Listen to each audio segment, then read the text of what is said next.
The movie opens with Iris, the protagonist, who has been deeply depressed since the loss of her child, Mateo. One day, leaving her husband behind at home, she gets into her car and drives to a cliff nearby, the very place where Mateo lost his life. The cliff has become a small memorial, adorned with pictures and mementos honoring him. Iris, overwhelmed with grief, has come to this spot intending to end her life. Just as she prepares to take the fatal step, a man named Richard appears. He engages her in gentle conversation, revealing that he too lost someone dear, a girl named Chloe, who died in a car accident after an argument they had. While Chloe didn't survive, Richard was left with severe injuries, spending over 2 months in the hospital. Through this small talk, Iris begins to open up, revealing her guilt over Mateo's death. She shares how, in a lighthearted moment, she had dared him to gather sticks for roasting marshmallows. Eager to please, he ran off, but tragically slipped at the edge of the cliff. They didn't realize what had happened until several minutes later when he didn't return. Their conversation with Richard brings Iris a glimmer of hope, and she decides to head home instead of ending her life. Following Richard back to their cars, she notices he's parked his vehicle unusually close to hers, blocking her in. Apologizing, Richard approaches her, seemingly holding an umbrella, but it's actually a device meant to electrocute her. Iris tries to tell him to step back, calling him Richard, but it's clear now that he had lied about his name. He swiftly electrocutes her, injects something into her, and ties her up, placing her in the back of his car. As he drives off, Iris begins to regain consciousness, groggy and disoriented, struggling to understand his intentions. Desperate, she tries to use her smartwatch to call for help, but there's no internet connection in the remote area they're traveling through. Since Chloe's death, Richard has developed a twisted compulsion, targeting women who remind him of his lost love. Unaware that Iris still has a pocket knife, the same one she used to carve Mateo's name into a tree, he misses his chance to fully disarm her. Using the knife, Iris cuts herself free, causing a struggle that leads to a car crash. She fights with everything she has, but fails to overpower him, barely managing to escape from the wreckage. Knowing she isn't strong enough to take him down, Iris runs. He then reveals that he injected her with something that will paralyze her within 20 minutes, slowly shutting down her body. Desperate, Iris ignores his threat and flees into the woods, feeling the effects start to creep in. 10 minutes into her escape, she finds a hiding spot, nearly losing him. But as she crouches, termites swarm around her, and she lets out an involuntary scream.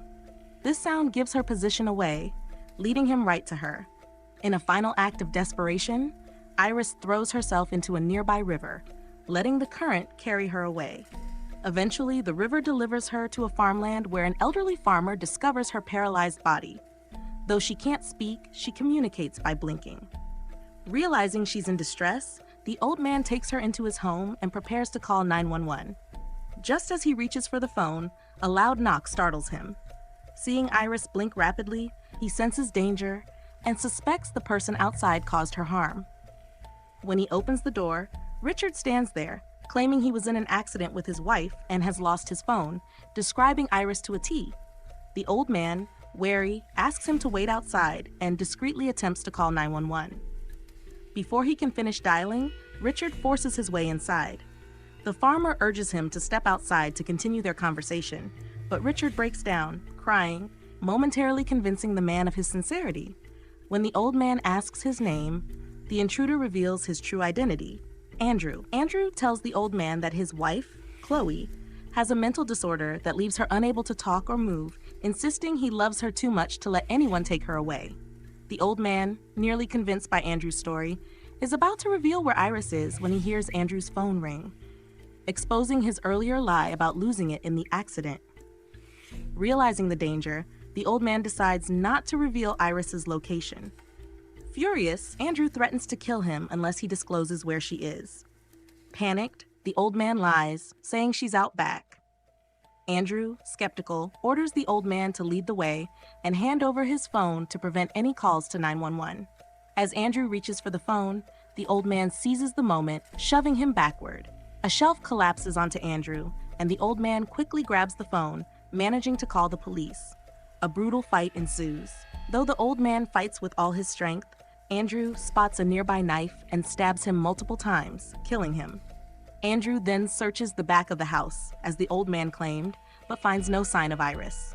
Enraged, he decides to erase all evidence by setting the house on fire. Grabbing gasoline, he douses the house and the old man's lifeless body, leaving Iris still paralyzed, trapped inside. Andrew sets the house ablaze and heads outside, intending to escape in the old man's truck. Before leaving, he glances back at the burning house and notices the blinds moving. It's Iris, signaling from the window. Frustrated, he goes back inside, grabs her, and hauls her to the truck, angrily blaming her for the destruction and the old man's death. Planning to take her to his remote cabin, Andrew's plans are interrupted by a call from his daughter, who misses him and wants to see him. Trying to dissuade her, he insists he needs some alone time, but she and his wife insist on visiting, forcing him to reluctantly agree. As they drive, Andrew notices the truck's gas is low and stops at a nearby station. To avoid suspicion, he covers Iris's face with a cap. In the background, smoke from the burning house still rises. While Andrew pumps gas, Iris musters all her energy, attempting to unbuckle herself despite Andrew watching from a distance. A small child approaches her, reminding her of Mateo, drawing the attention of the child's mother, who senses something is wrong. But before anyone can intervene, Andrew finishes up, securing Iris back in place before anyone suspects further. They drive away, but the concerned woman at the gas station keeps watching, her suspicions growing. Andrew drives to the scene of the earlier crash, planning to tow his car, with Iris still immobilized from the injection. Just as he starts the tow, a police car arrives. The woman from the gas station had called the cops. The officer, noticing Iris's state, questions Andrew, who tries to pass her off as drunk and unresponsive. When the officer asks for ID, Andrew hands over his expired license, and his story quickly unravels. Claiming he picked her up after an accident, Andrew becomes visibly nervous as the officer mentions seeing him at the gas station. Summoning her strength, Iris manages to crack the window and whisper, "Help me." The officer orders Andrew to step back and uncovers the stash of drugs and syringes Andrew used on her. Realizing he's been exposed, Andrew panics and attacks the officer with a tow chain, killing him instantly. As before, Andrew sets the scene on fire, destroying evidence, and frantically drives off with Iris, his plans derailed. Heading to his cabin, he grows enraged when Iris begins muttering, regaining fragments of her voice. It becomes clear that Chloe's death left him deranged, pushing him to kidnap women, keep them for the weekend, then murder them. Now furious, he changes course, deciding to end Iris's life immediately. He drives to a nearby river, where she manages to grab a syringe and stab him with it, though she's too weak to inject him fully. Andrew drags Iris onto a nearby boat, intending to finish the job. As they drift away, Iris notices a gun and a knife tucked into his back pocket. Formulating a plan, she begins to cry and asks him for one last favor before he kills her. She asks him to take out Mateo's toy boat from her pocket. As he leans in, she reaches for his back pocket, seizing the knife and stabbing him. Andrew tumbles into the river, dropping his gun in the boat. Desperately, he tries to climb back aboard, reaching for the gun.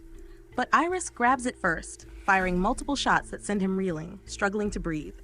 The gunfire punctures the boat, causing it to sink, but Iris manages to swim to shore, drained but determined. Andrew, though gravely injured, refuses to die, painfully dragging himself onto the riverbank. Iris walks over to his writhing form, watching him gasp for air.